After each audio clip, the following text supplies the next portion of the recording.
Good evening. Greetings from the Institute of Global Professional IGP Bangladesh. Greetings from the Institute of Global Professional IGP Bangladesh. Thank you all for joining us and staying with us till the end. Honorable Knowledge Seeker, today I am your host for the evening. My name is Badhul Das. I am from Bangladesh. Dear Knowledge Seeker, I am proud to be associated with IGP as a global member. IGP is a social and ISO certified international training institute. In 3 years, we already served 3 million plus knowledge seekers from 100 plus countries. IGP is internationally recognized and globally accredited. We are connected to more than 250 plus professions and 4,500 plus organizations. Institute of Global Professional IGP is a training faculty for skill development which was founded in 2020 and is generating competent candidates to meet demand in the global labor market by providing professional qualifications. The Institute of Global Professional is the educational institute that provides social work globally recognized and reportable. We serve student and community resource providing holistic social work and education. We believe that it is not effective to increase one skill just by acquiring formal education. So we provide effective training and consultation to generate proficient generation all over the world. We distribute our service locally, nationally, and internationally to students, job seeker, job holder, and also for learner to respective campus location and distance learning platform. We are an occupational and dependable institute. IGP is one of the famous institute of all over the world. Our vision is education is not a business product, it's a part of our human rights. Based on our vision, we try to reach all corners of the world for free webinars, seminar courses, our quiz competition, mentoring, and counseling, etc. On the other side, we also trying to serve more than 100 premium service for free, like create own portfolio website, resume builder, cover letter, motivation letter, and world knowledge platform for gathering general knowledge which can update all day. Kids learning game, website, free course, converse sites, and many more. We help to empower you to learn to meet their expectation and dream and become highly skilled people. We implement several training programs, webinar and offline online courses for youth and learner by professional trainer, speaker, and coaches. Our sessions are conducted by globally renowned professionals to develop all kinds of youth and to promote the education of their abilities and personalities. To ensure excellent and in-depth instruction, we arrange with qualified trainer, speaker, and instructor. We extended free services to more than 3 million knowledge seekers in last 3 years. We have affiliation with universities and organizations in 70 different countries. Virtual mock signing with many colleges and organizations have been accomplished. We are working to create a legendary generation of future scholars and citizens who will be accountable. We are constantly prepared to assist all knowledge seekers with valuable service. Spreading knowledge is crucial for the Institute of Global Professionals. We believe that knowledge is love and light and vision. So we try to understand the needs of today's generation and will serve them with good research and practice methods. We must have a genuine concern for the learner we represent. More diversity, growth, and innovation are required to lead a session with professionalism, passion, and integrity. IGP members are committed to offering effective, best quality service and continuous improvement so that individuals who seek information can improve their skill level and value. Before we move to the next, let me remind don't forget to share, tag, and mention your friend in the comment box. Your support is very valuable for us. Before we move to the next, let me remind don't forget to share, tag, and mention your friend in the comment box. Your support is very valuable for us. Thank you. Moving to the next, with your continuous support, we already completed 1,400 webinars successfully. Wow. Moving to the next, with your continuous support, we already completed 1,400 webinars successfully. Wow. At present, we are going to start our 1,400 webinar, which name is Towards a Best Voice School. And today, our speaker ma'am name is Rania Lampau.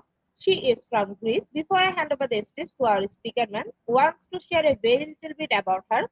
Ministry of Education and Religious Affairs, Greece, Global Educationist, author, speaker, researcher, global peace ambassador, IGP director, Greece. Now, very important moment for me to invite our speaker to IGP with her presentation. Now, very important moment for me to invite our speaker to IGP with her presentation.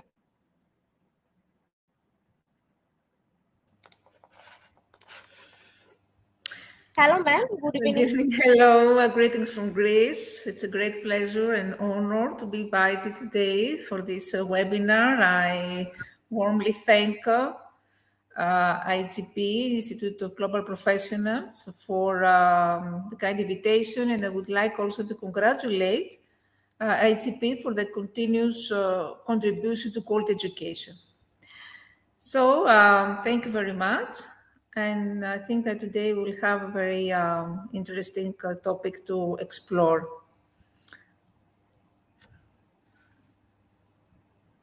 Ma'am, please present your presentation.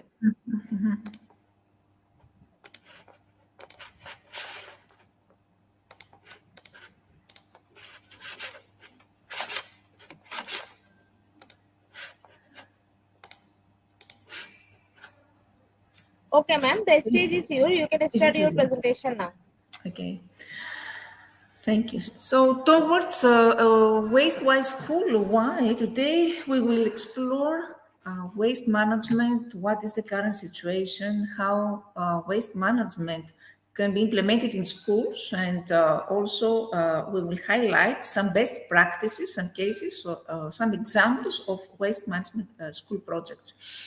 And why waste management? Because over the past few years, this has become a global concern as the population is increasing, consumption trends are changing, and this has posed alarming threats to the environment along with our improvement in lifestyle. So if waste is not managed properly, it can cause serious problems to human health and the environment. So it is necessary for individuals, for schools, for businesses to know the importance of waste management.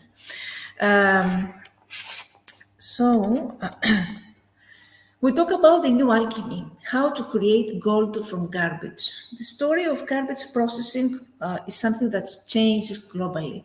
Garbage has long been one of the largest, for instance, in USA, largest exports, but increasingly, USA, for instance, is exporting sorted recycled materials as well. In Western Europe, where environmental regulation and landfill space are both tight, recycling, composting, and conversion of biomass to gas are booming businesses. So many companies process garbage, they ferment organic waste in giant tanks, producing methane, compost, and fertilizer. At the same time, new technologies are providing innovative strategies for recycling waste. And we can mention one method which is getting attention nowadays. It's called changeable technologies thermal depolymerization process. Thermal means involves heating, and depolymerization means how to break down organic molecules, and this converts almost any type of organic waste into clean, usable diesel oil. Animal byproducts, shredded tires, and other waste can be converted this way with 85% energy efficiency. Recycling, of course, is a rapidly growing industry because it takes money coming and going. Recyclers are paid to haul away waste, which they turn into marketable products. And the business is also, this business is exciting because these companies see the huge social and economic benefits of environmental solutions.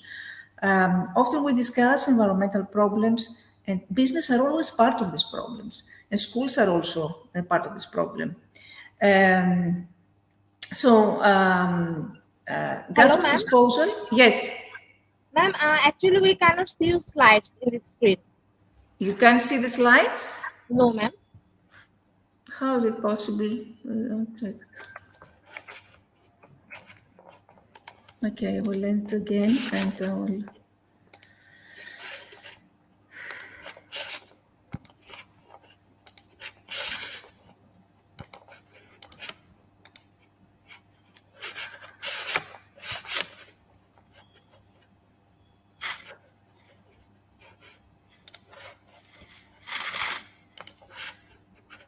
Yes, ma'am. Now we can see the slide. You can see now yes, the change and the change of slides yes, also. Okay. Yes, ma'am. Okay, thank you. So we talked about how we can create gold from garbage. We talk about how business schools should be involved, and how recycling is one of the most exciting process nowadays. It's very promising and innovating. Waste is everyone's business. We all produce waste in nearly everything we do. So the waste stream, as we call, is everything we throw away. You can think for a moment about how much we discard every year. There are organic materials such as yard and garden waste, food waste, sewage sludge from treatment plants. There are worn-out furniture and consumer products of all types. Newspapers, magazine advertisements make paper one of our major wastes. And despite all this recent progress in recycling, still many of these products end up in the trash. Wood, bricks, and glass come from construction and demolition sites. Dust and rubble from landscaping and road building, and all this varied and voluminous waste has to arrive at a final resting place somewhere. When we talk about waste stream, it's a term that describes the steady flow of varied waste that we all produce, from domestic garbage and yard waste to industrial, commercial, and construction refuse. So some and many of the materials in our waste stream would be valuable resources if they were not mixed with other garbage. Unfortunately, our collecting and dumping processes mix and crush everything together, making separation an expensive and sometimes impossible task. For instance, in a dump or incinerator, much of the value of recyclable materials is lost. And another problem with refuse mixing is that hazardous materials in the waste stream get dispersed through thousands of tons of miscellaneous garbage. And this mixing makes the disposal or burning of what might have been rather difficult stuff or expensive or risky business. For instance, pesticide batteries or cleaning solvents, smoke detectors containing radioactive material and plastics that produce dioxins, when they are burned, are mixed with paper, with table scraps and other non-toxic materials. The best thing to do with household toxic and hazardous materials is to separate them for safe disposal or recycling. So according to Environmental Protection Agency, for instance, if we talk about the United States, produces billions of tons of solid waste each year. About half of this amount consists of agricultural waste, such as crop residues and animal manure, which are generally recycled into the soil on the farms where they are produced. And they represent a valuable resource as ground cover to reduce erosion and fertilizer to nourish new crops, but they also constitute the single largest source of non-point air and water pollution in the country. And more than 1/3 of all solid wastes are usually mine tailings,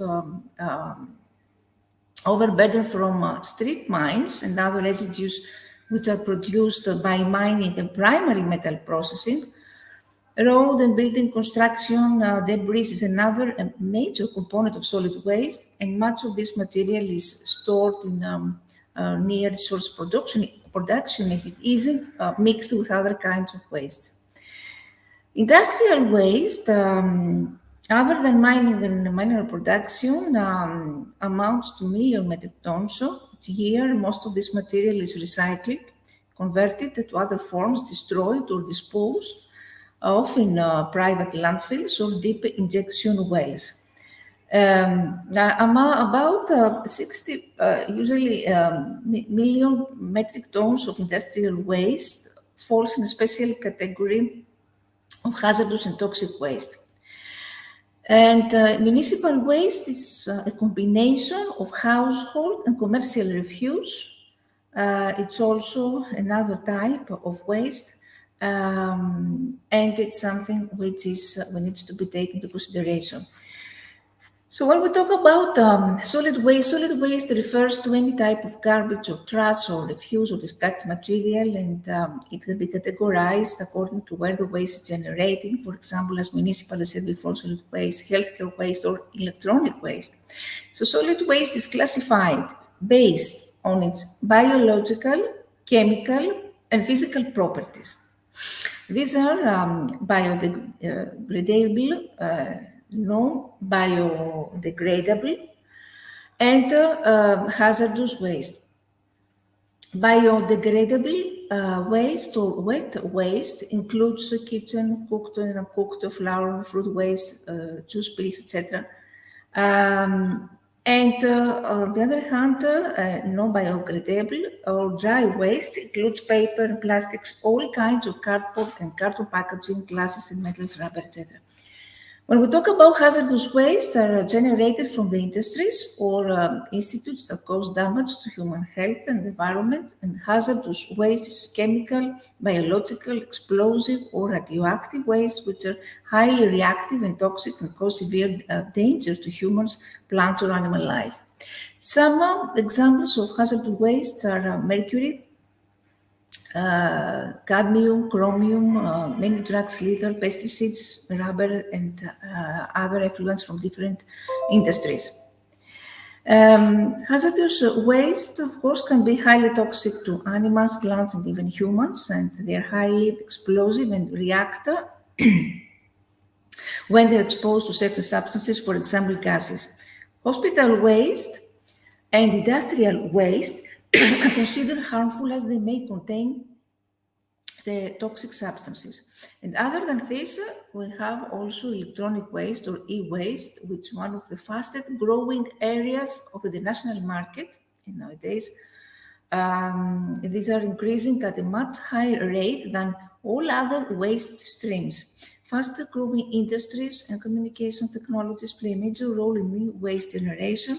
Computer disks, cassettes, and printed board assemblies, mercury switches, and other electronic items come under these electronic waste categories. So with the rise of global population, urbanization, industrialization, the amount of solid waste is increasing. Human activities generate waste materials that are mostly discarded, and due to poverty and the population explosion leading to rapid and uncontrolled urbanization, the waste situation has reached such an, you could say, unsustainable point around the world.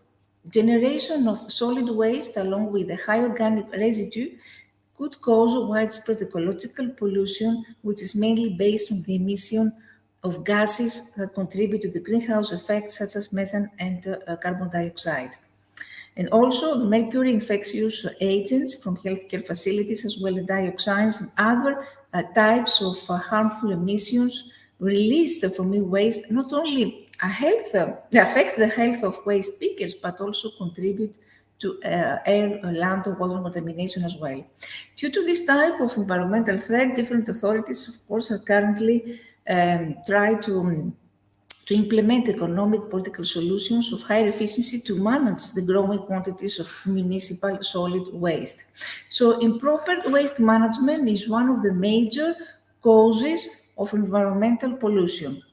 The World Health Organization estimates that about a quarter of diseases faced by human today happens due to the prolonged exposure to environmental pollution and improper solid waste management.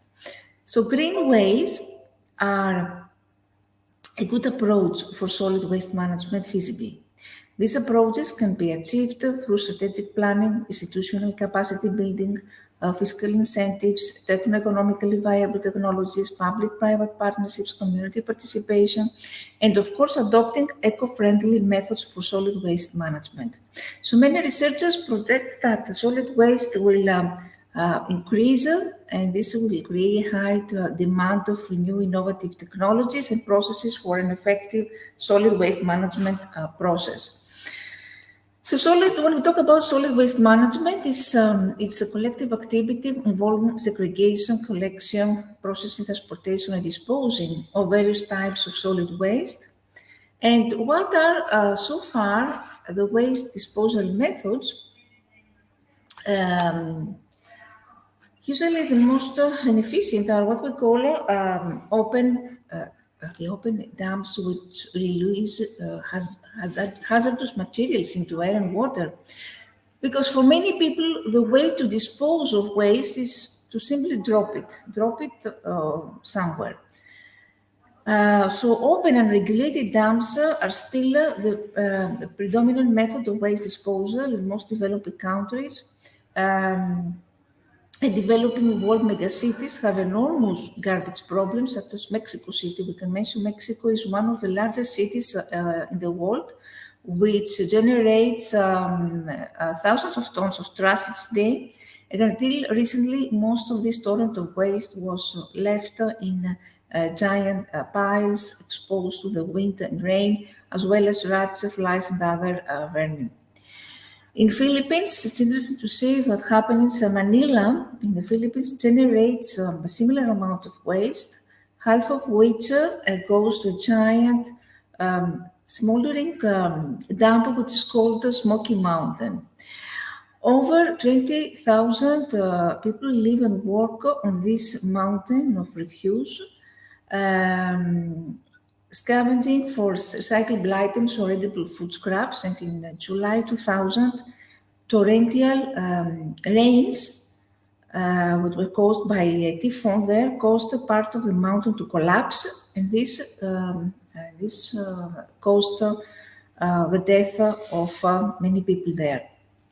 So, of course, the government would like to close these dams, but how these residents be housed and fed? So where else will the city put its garbage? So most developed countries forbid actually open dumping, at least in metropolitan areas, but illegal dumping is still a problem. Consider the problem of waste oil and solvents. So it's an estimated of million liters of waste motor oil are poured into the sewers or allowed to soak into the ground every year in the United States. And at the same time, ocean dumping is also uncontrollable. The oceans are vast, but we continue to treat them carelessly. A million tons of plastic debris end up in the ocean each year, and these include packaging, bottles, cans, and plastic containers, which are dumped at the sea. And beaches, even in remote regions, are littered with the degradable flotsam and jetsam of industrial societies. So tons of fishing gear, also nets, are lost or discarded at sea each year. Here you can see in the Central Pacific, there has what we call Great Pacific Garbage Patch.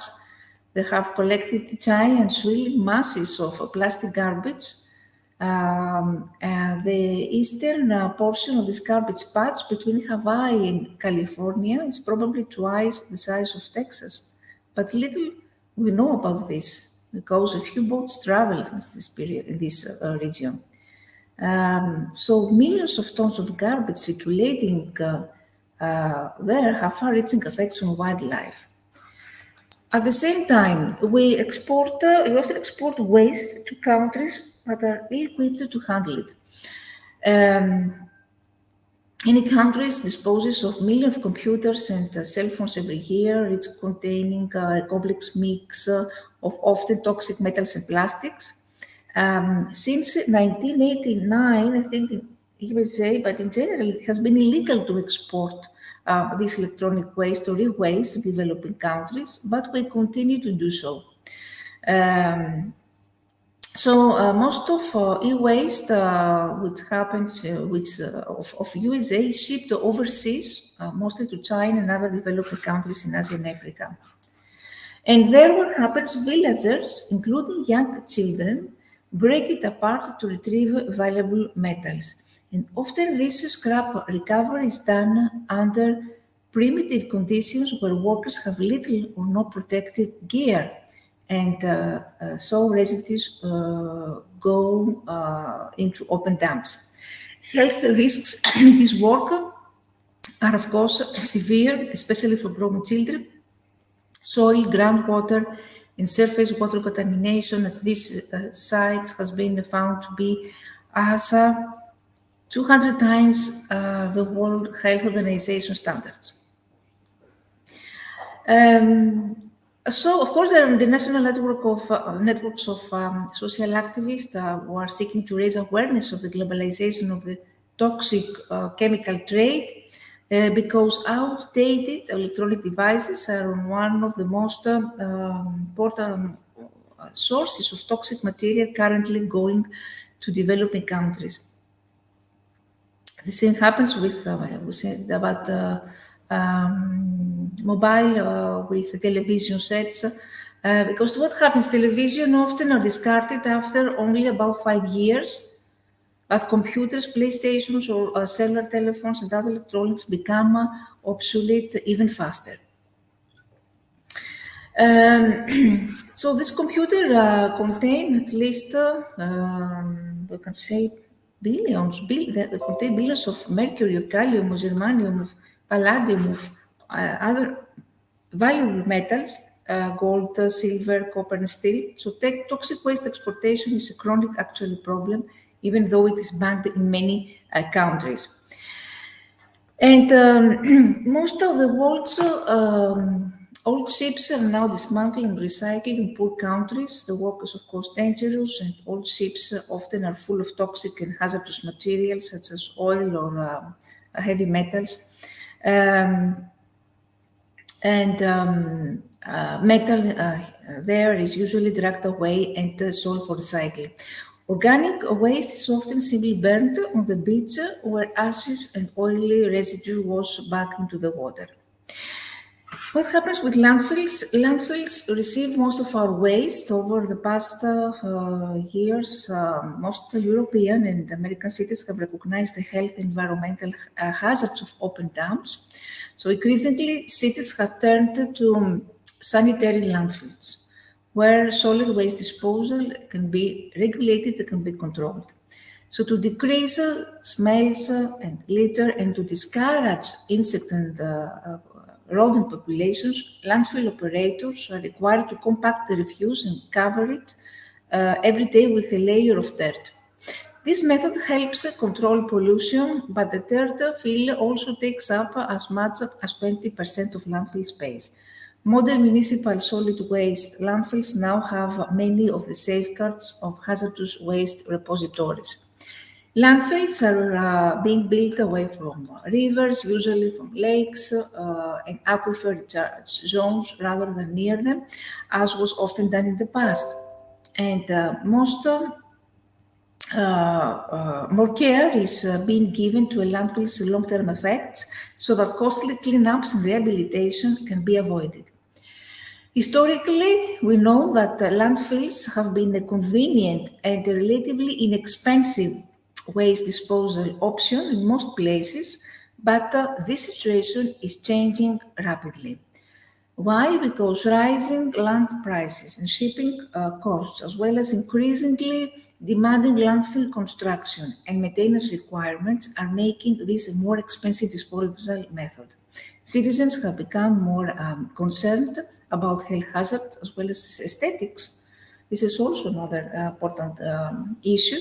So it is difficult to find a neighborhood or a community which is willing to accept a new landfill. And a positive trend in landfill management is what we call methane recovery. Methane or natural gas is a natural product for decomposing garbage deep in a landfill. It is also an important greenhouse gas. Another waste management method is incineration, or what we call energy recovery or waste to energy, which is very trendy nowadays. So landfilling is still, as I said before, the disposal method for the majority of municipal waste in many countries. However, public officials are investigating other disposal methods. So the method to which they frequently turn is burning. Why we see energy recovery of waste to energy? Because the heat derived from incinerated refuse is a useful resource. Burning garbage can produce steam used directly for heating buildings or generating electricity. And internationally, over 1,000 waste-to-energy plants in Brazil, Japan, Western Europe generate much-needed energy while also reducing the amount that needs to be landfilled. And we talk about incinerators, municipal incinerators, especially designed burning plants of burning thousands of tons of waste per day. In some plants, the refuse is sorted as it comes into removable, burnable or recyclable materials before combustion. And this is called refuse-derived fuel because the enriched burnable fraction has a higher energy content than the raw trash. Another approach is called mass burn. When we talk about mass burn, is how to dump everything smaller than sofas, refrigerators into a giant furnace and burn as much as possible. This technique avoids the expensive and unpleasant job of sorting through the garbage for non-burnable materials, but it often causes greater problems with air pollution and corrosion of burner grates and chimneys. The cost effectiveness of garbage incinerators is another subject of heated subjects, and they are heated debates, we could say. Initial construction costs are high,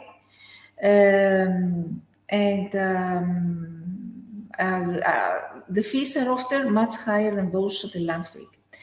As the landfill space near metropolitan areas become more scarce and more expensive, however, landfill rates are certain to rise. So environmental safety also of incinerators is another point of concern because according to Environmental Protection Agency, there are high levels of dioxins, of cadmium in incinerator ash, and these toxic materials were more concentrated usually in the fly ash than in heavy bottom ash.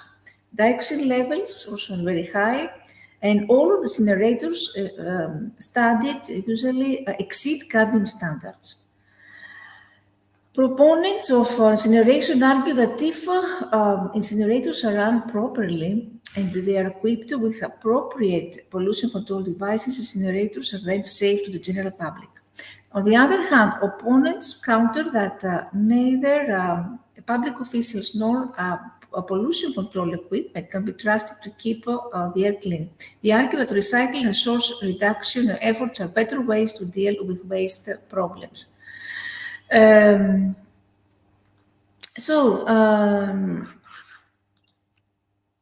less waste, when we talk about waste management, having less waste to discard is obviously better than struggling with disposal methods, all of which have disadvantages and drawbacks. Recycling captures resources from garbage, and the term recycling has two meanings in common usage. Sometimes we say we are recycling when we are reusing something, such as refillable beverage containers. And in terms of solid waste management, recycling is the reprocessing of discarded materials into new useful products. Some recycling processes reuse materials for the same purposes. For instance, old aluminum cans and glass bottles are usually melted and recast into new cans and bottles.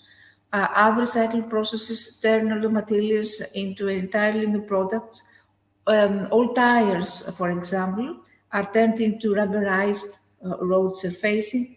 Newspapers or kitchen waste become also valuable soil amendment, and steel cans become new automobiles and construction materials.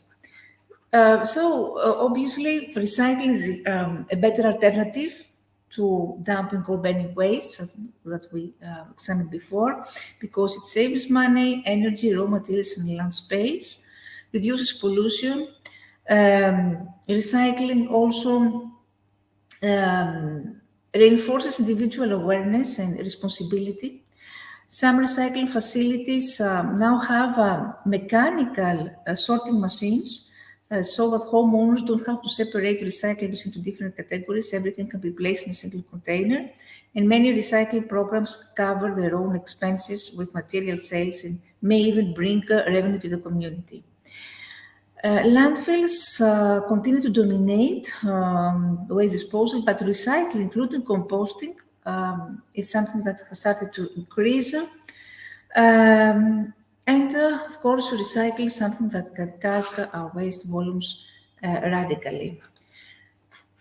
Composting is another way of waste management implemented, and why this is important for schools. As with any organization, schools produce a lot of waste.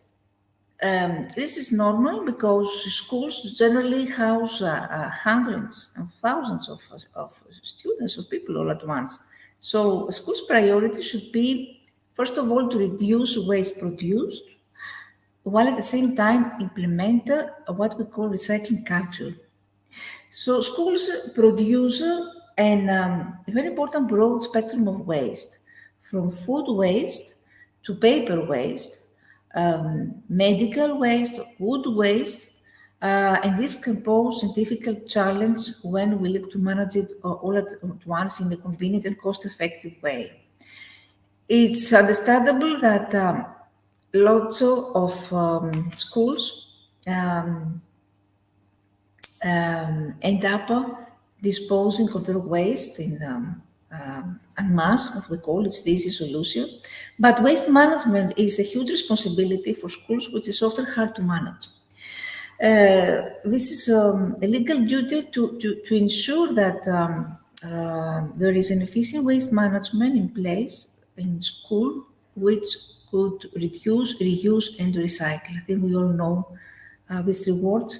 With a broad range of waste types, from food to packaging to paper materials, schools produce more than 200,000 tons of waste each year. So managing waste properly, recycling, removing rubbish from school sites is all part of an effective waste strategy. So if we see some, we could say tips, what we can do for a school. First of all, we can supply more bins. In order to cope with the constant increase in waste, we can place more bins around the ground, and this can help eliminate litter and deal with the waste more efficiently. These bins can be collected and disposed of easily. Second, we can better separate waste. Schools produce, as I said before, a wide range of waste types. We can mention also COVID testing waste, apart from food waste, general waste. Separating waste correctly is a key to improving recycling, and waste management can provide an optimized system to do so. Start a composting program. The canteen inevitably produces a great amount of food waste every week. So rather than throwing this waste away, we could recommend starting a composting program. Many schools build, for instance, a small garden where they compost their own waste and teach children valuable gardening skills along the way. Collecting bale materials. Schools can easily install a baler that can compact aluminium, plastics, cardboard, and paper. And bales of waste are significantly easier to transport and dispose of and reduce our reliance on large bins or skips. Put together a waste management team. Waste management at schools can be the role of one specific individual. We need to build a whole team to take on responsibility. And this team can invent plans how to reduce waste, how to promote, recycle, and work with children families to produce less rubbish. At the same time, improve waste reduction. For instance, you can teach best practices on waste avoidance.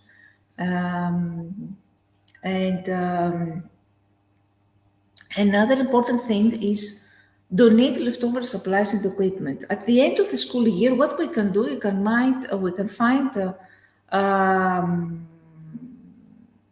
find ourselves or a school with a big amount of excess supplies and equipment that needs to be cleared out for September. So rather than throwing these supplies away, we can donate them to families or local charities so that they don't go to waste.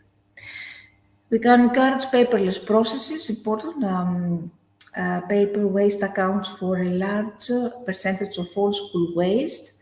So we can send emails, for instance, rather than notes. We can assign online homework instead of sheets, and make sure to use both sides of paper in books.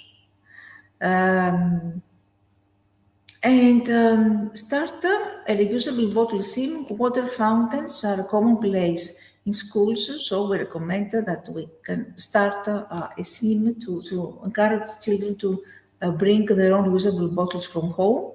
It could be a great opportunity to provide bottles that children can use. This can radically reduce the amount of single-use plastic waste that a school produces. In any case, as said before, education of staff and students is important to teach children about the importance of waste management, recycling, and contact a local waste management supply. This means partnering with a local waste management specialist. Take advice and all the support that you need in order to handle this issue. And of course, what could be the benefits? With less waste building up and more effective waste disposal system, the school will become a much cleaner place. There will be fewer hazards because usually purely maintained waste facilities and bins can cause a hazard for children. For instance, rubbish that overflow or are left on the ground can cause somebody to sleep.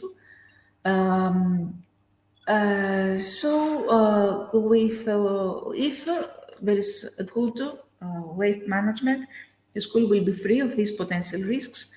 More recycling and improve sustainability because waste management providers, as I said before, or managers can help to separate waste properly, recycle it after collection, and streamline their overall system to lower waste production.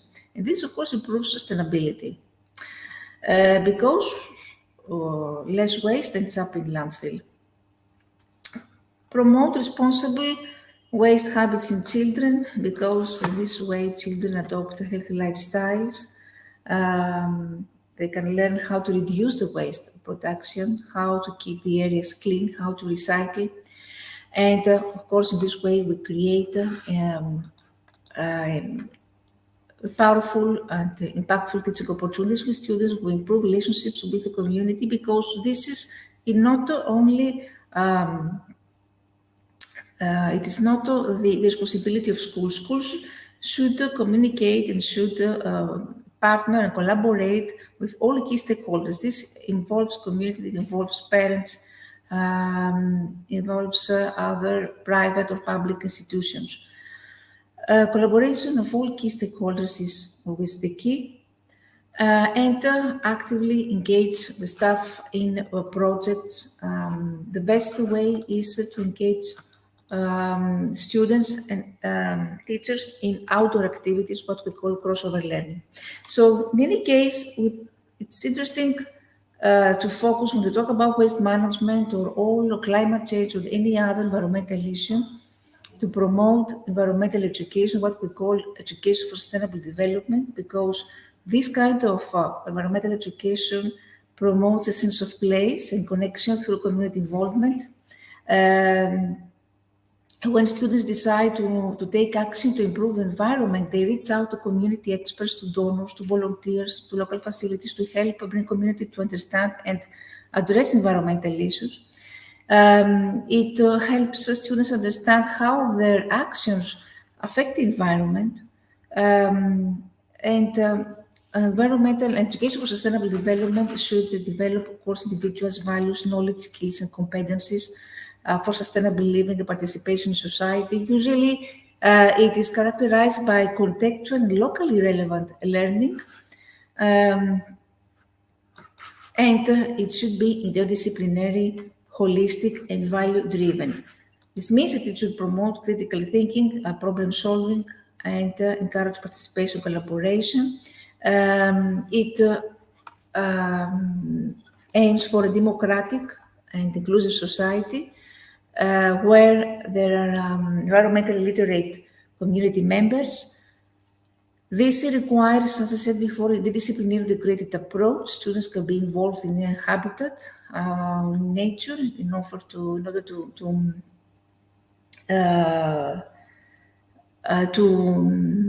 apply what we call inquiry-based model, and through measurements, through research, they can suggest their own solutions, what we can do to improve the environment. So the lifestyles, as I said before, healthy lifestyles, and what we need environmental educational framework, because this could offer a new vision for environmental education. We need environmental literacy at the same time, this ability of students to ask questions, to develop answers, and this way learners must be familiar with inquiry, master fundamental skills for organize information, synthesize information, analyze information, etc. So why education is important here? Because it's important for human behavior. For example, green classrooms, environmentally oriented primary education for children can instill good environmental habits and behaviors, and bring change to parents and communities. Green, for instance, we can mention green classrooms are being promoted through cost-effective, carbon-efficient technology for climate risk mitigation, the World Bank, which finance many countries. Education can equip young people with skills that can help them develop innovative climate solutions. And of course, higher education is important for such solutions. Training on climate change aspects in university, industry links, climate jobs, can stimulate innovation, build education pathways, and expand opportunities. And of course, specialized training can enhance teamwork on climate-related problems. So new skills for green jobs offer new opportunities for youth. We can mention the example of Nepal. The government of Nepal is enhancing a problem which is called, which tries to build back better.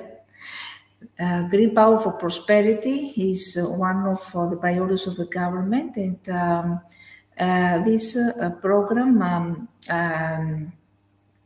addresses climate-related issues through climate adaptation mitigation actions across the result areas. So very interesting programs that are implemented in different countries about this. And education, of course, can promote innovation to expand the green infrastructure solutions and equip people with skills to build with environmentally friendly, energy efficient, climate resilient materials and renewable options. So this can change behaviors and foster knowledge, of course, that can lead to climate action. And transitioning to a world without waste means giving the next generation the knowledge, the skill, and motivation to cope with environmental issues. Here are some examples of global waste to education programs on a global level. Here you can see the case in Ghana. Ghana is a regional leader in tackling plastic waste, the first African country to join the Global Plastic Action Partnership. Recycle APA is a program, is a project. Ghana runs numerous waste reduction schemes, including its nationwide waste education campaign. And this program aims to teach to students waste management, provide recycling facilities in schools, instill a culture of waste reduction in the next generation. In South Africa, it's another program which actually emphasizes learning through hands-on activities. Students learn about composting through participation in community gardens, recycling by helping with the school recycling skills. Another case is in South Africa and Uganda also. There is the problem of a growing urbanization rate and depletion of forests in Uganda, which actually present one of the most important environmental challenges, which is associated with deforestation, poor sanitation in high-density areas and poverty. The university there has initiated the Waste to Wealth project enterprise, which addresses the core needs of communities around water and affordable energy. So in universities partnering with external agencies, it's important to say this, with industry. I said before, the link between industry, universities, government, private sectors, and communities to promote the project. Because this way, they could bridge the traditional disengagement between universities and community agencies.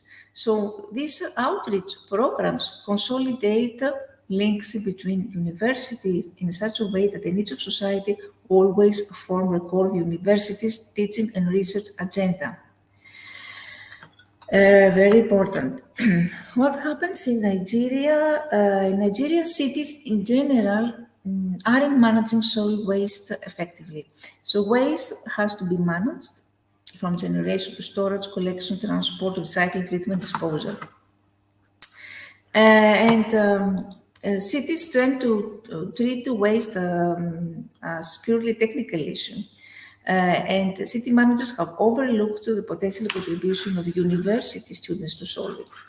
So campuses are a good place to start creating awareness on these urban environmental issues. The University of Nigeria here, one university, involves students in programs.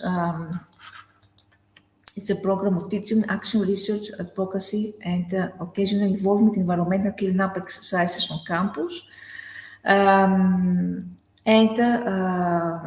This program actually positively influences students' attitudes and behaviors towards this issue. Because this way, students could have a loud, strong, and distinct voice in environmental and social policy and action. This is very important for Nigeria. In South Asia, what happens? South Asia is the world's second largest contributor of solid waste and is on track to be the fastest growing contributor to plastic pollution over the next 2 decades. So urgent needs is needed to curb plastic waste that pollutes the land, flows into rivers and ends up in the oceans. Because this damaging ecosystem, of course, this harms tourism, wildlife,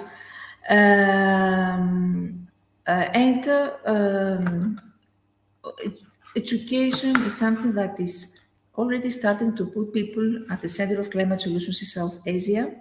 In India, the power of education and skills are paving the way for green jobs in the solar industry, and in turn, green jobs are creating synergies between jobs and community in school education and the solar power stations.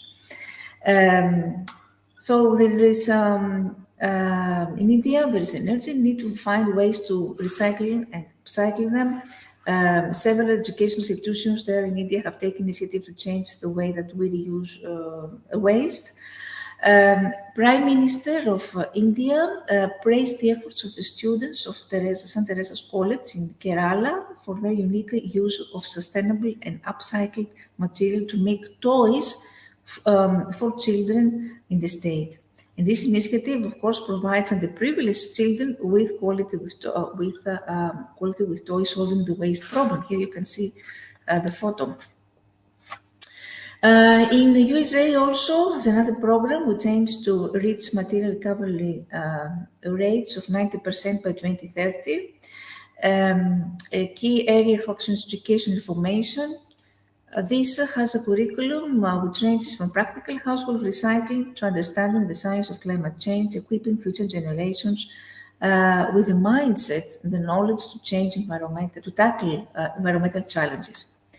In Colorado, also, Colorado is one of the oldest non-profit. There is one of the oldest non-profit organizations dedicated to recycling. It's called EcoCycle. It has developed a renowned recycling environmental education program, which actually provides recycling collection for schools, gives educational presentations, and provides monthly feedback to each school on the progress. And for waste to energy, it's another project in USA. Professors have established an ongoing partnership program with the school that combines biogas production and waste reduction. So here there is a three-way partnership. Schools, middle and high school learners collect and sort organic food waste from cafeterias. The university students collect the waste from the school and take it to the farm. It is then fed into the anaerobic digester, producing biogas to heat a greenhouse on the farm, animal bedding from the recovered solids and fertilizer. Very interesting project because it helps learners be aware of the problem, to increase their understanding of the solutions and increase, of course, their participation. So in this way, we can understand that schools are becoming living laboratories. In Australia, schools have access to Waste-Wise school program, which focuses on reducing and recycling waste. This program offers resources and support for implementing hands-on waste management projects in schools, such as recycling and composting. Students are involved schools who are involved in this program organize collection of items which are difficult to recycle, such as batteries and clothing. And Taiwan has long been a world leader in recycled education, having implemented waste management education in schools since the decade of 80s. It's an Environmental Action Act that promotes environmental literacy as a facet of lifelong learning. That means that all students and staff, government, and business must engage of at least 4 hours of environmental education every year. In Malaysia, there is another program which is called Smart Ranger Program, which engages students with natural resource management, beginning with recycling. This program, of course, targets to equip young people with the knowledge and skills to take environmental action. Another one in New Zealand, the Zero Waste Program, which led by students. There is a sustainable farm there on school grounds to reuse waste from pigs, goat, rabbits, chickens, ducks. And the school's resource recovery and cycle center is so efficient that students say could take on more waste. So through this involvement, students are learning skills beyond waste management, such as engineering or fundraising also. In Scotland, there is a Zero Waste Towns program. This made done by this region a hub of experimentation for schemes to reduce waste. The schools also received expert guidance contributed to the success of their waste management systems. In Belgium also is another project, AWARE, that educates primary school students about the importance of recycling waste. In Europe, we have the European Union has put forward many school projects which are funded by the European Commission and to focus on environmental issues in Bulgaria, EcoPack Bulgaria. It's implemented also similar programs. In Romania, Learn to Act is another project. And in Ukraine also, there are programs that aim to encourage youth and adolescents to recycle. In Greece, in my country, we are implementing also, we are very active in this kind of projects. So here in the Greek Ministry, before concluding, where I'm working at the Directorate of Education, Technology and Innovation, the Greek Ministry of Education. I'm writing STEM project for Greek schools, and last year I launched a new environmental program, which is called SOS, We're Changing the Earth's Climate, which is addressed to primary school students. It combines STEM education with environmental education, awareness, and art, and it's addressed to primary school students because students at this age must be able to should be sensitized from this early age towards these complex issues. It focuses on 5 out of 17 Sustainable Development Goals. And what are the goals of this program? That children will get acquainted with the various ways in which humans intentionally and unintentionally affect the Earth's environment, especially its climate. Children we can realize their role and responsibility towards the problems. They have the opportunity to experiment, to create, to collaborate, using experiential exploratory discovery learning methods to get involved in authentic problem-solving processes, cultivating creativity. Realize that we all have responsibility to protect the climate, and some of the activities they have integrated is recycling of course activities, tree plantation, measurements of temperature, pressure, humidity, building a mini meteorological station, experiments to simulate weather phenomena to occur in Greece and other places.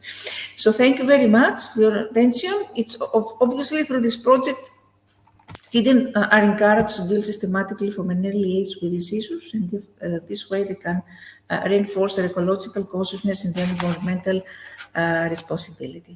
So thank you very much. Any question?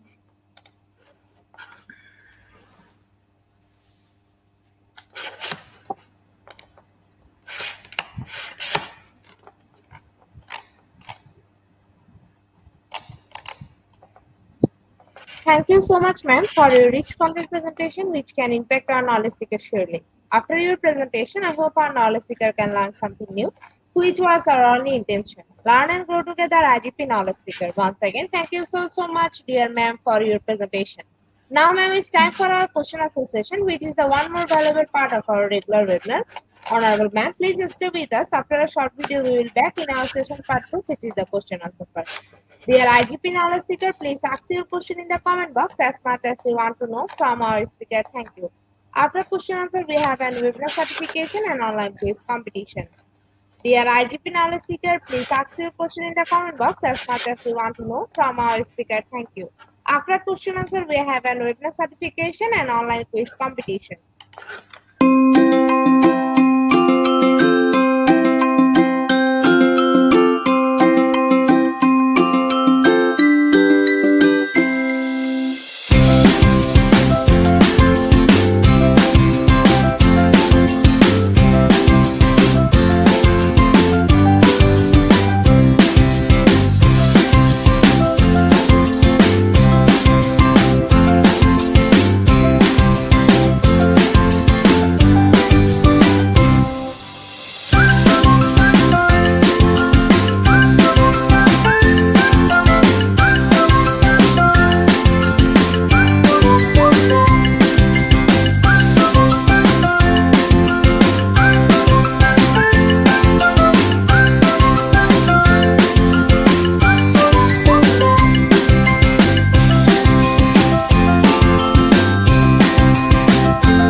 Ma'am, welcome back to our participants.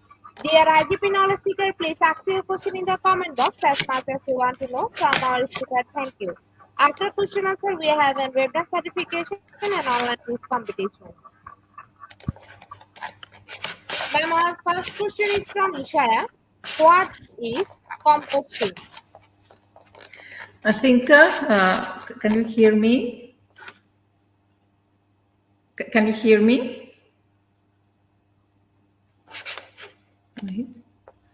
Am I audible? Sorry, am I audible?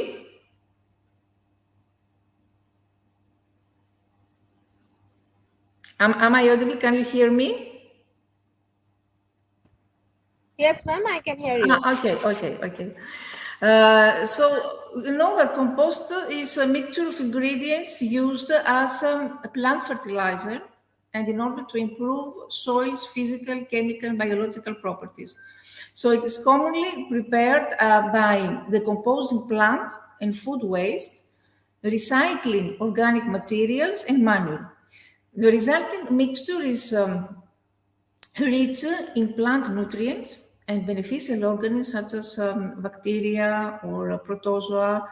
And composting improves, why it is important? Because it improves soil fertility in gardens, landscaping, horticulture, urban agriculture, organic farming, and thus, of course, reduces dependency on commercial chemical fertilizers.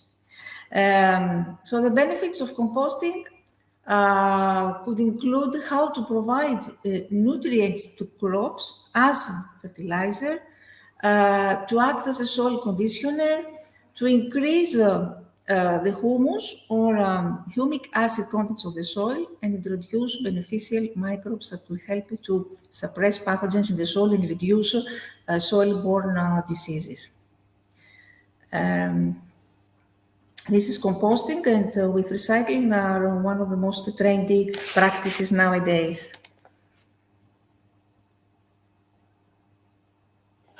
Thank you so much, ma'am, for your answer. Dear IGP knowledge seeker, please ask your question in the comment box as much as you want to know from our speaker. Thank you. After question answer, we have a webinar certification and online quiz competition.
Ma'am, there is no more questions from our participants. So once again, thank you so much, ma'am, for your time in IGP. We have learned a lot from you with new topic.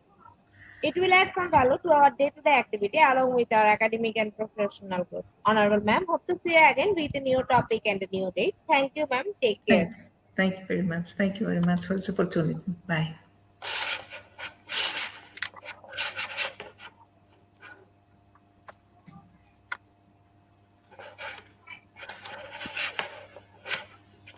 Honorable ma'am, before we move to the next webinar certification process, if you want to leave this studio, you can.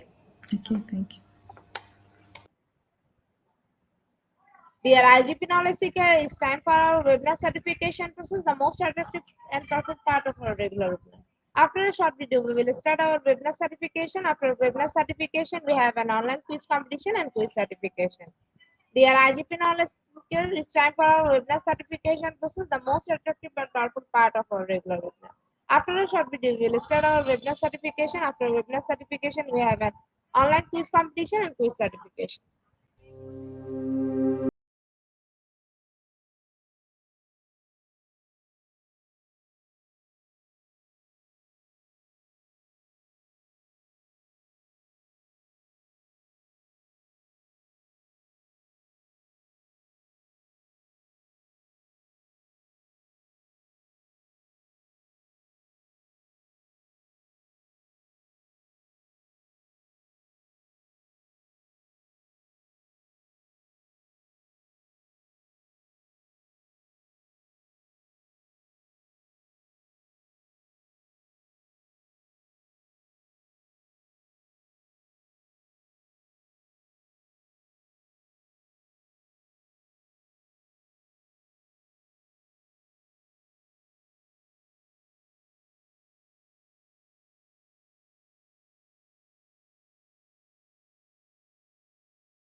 Today, our some technical problem, we cannot share our certificate code. We provide our certificate code in a short time. Thank you.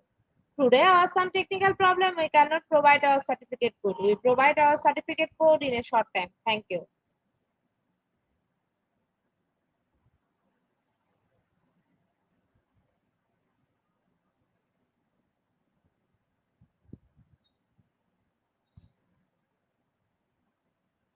Dear IGP knowledge seeker, it's time for the most engaging part of this webinar, which is the online quiz competition, which is our regular webinar activity.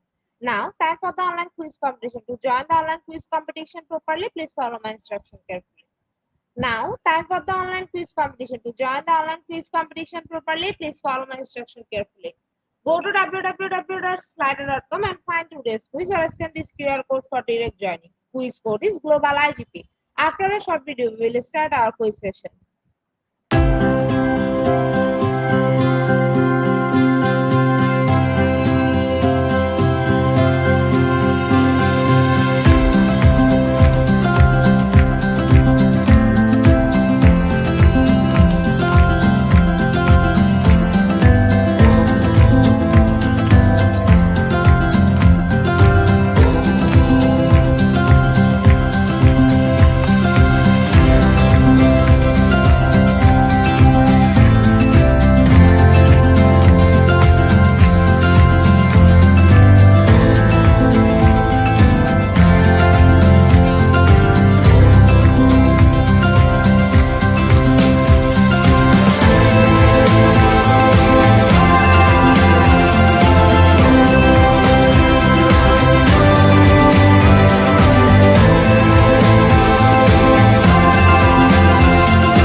in Slido with the code and the code is global IGP. Please join in Slido with the code and the code is global IGP. Please join in Slido with the code and the code is global IGP. Please join in Slido with the code and the code is global IGP. Dear participant, please join in Slido with the code and the code is global IGP. Please join in Slido with the code and the code is global IGP. With 24 people, we are going to start our quiz session right now. Our first question is, tax dollar directed towards a hazardous waste site. Option 1, waste to energy program. Option 2, super fund program.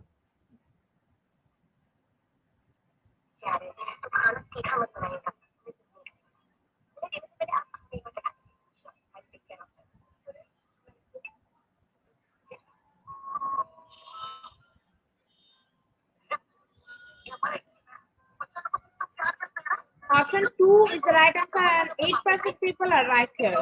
In the leaderboard, Kenya is holding the first position. Our second question is, which of the following is a key principle toward living in a low waste society? Option 1, we should throw away waste whenever possible. Option 2, waste reduce and pollution prevention first.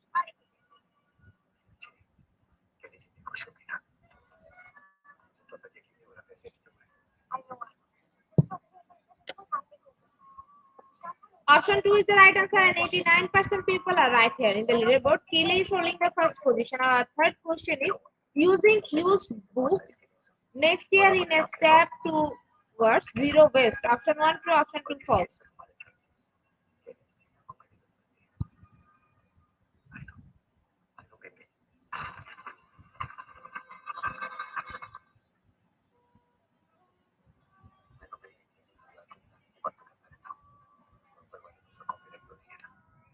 Option 1 is the right answer and 74% people are right here. In the leaderboard, Chile is holding the first position. Our fourth question is, what is the first step toward a zero waste economy? Option 1 reduce, option 2 reuse.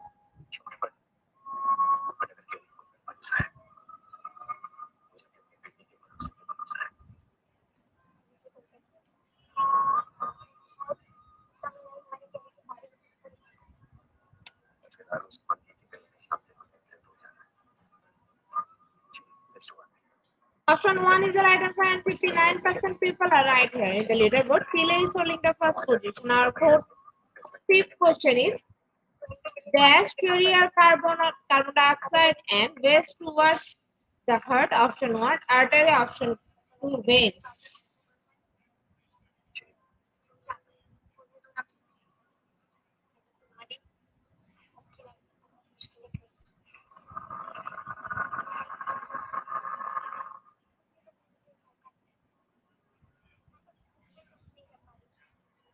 Option 2 is the right answer and 39% people are right here. In the leaderboard, Kili is holding the first position. Our sixth question is, in Singapore's towards zero waste master plan, which of the following is not a priority waste stream? Option 1, packaging waste. Option 2, clinical waste.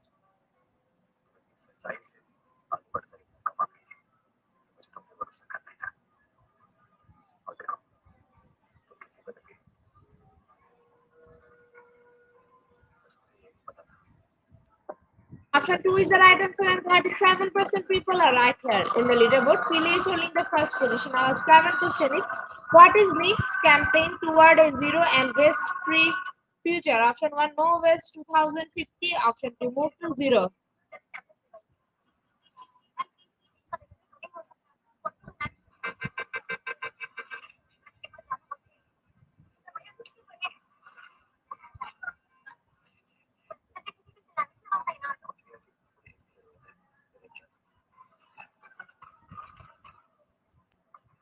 Option 2 is the right answer and 52% people are right here. In the leaderboard, Kili is holding the first position. Our eighth question is, which of these is not a campaign in SG targeted towards food waste? Option 1, say yes to waste less. Option 2, eco eats.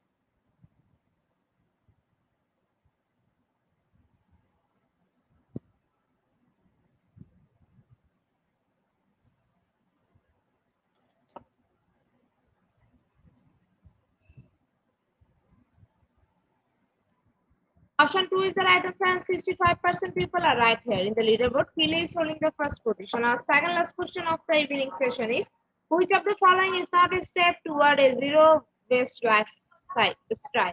Option 1, buy in bulk. Option 2, use plastic bag for all purchase.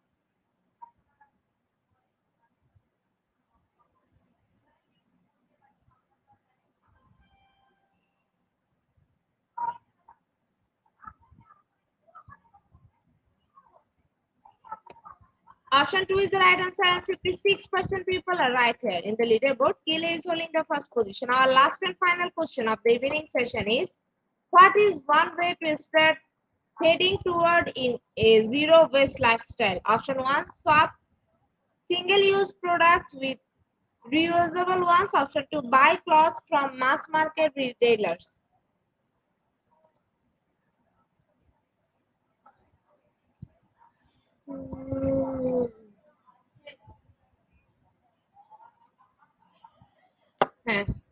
Option 1 is the right answer. 78% people are right here. Congratulations to our online quiz competition winner top 10. Congratulations again.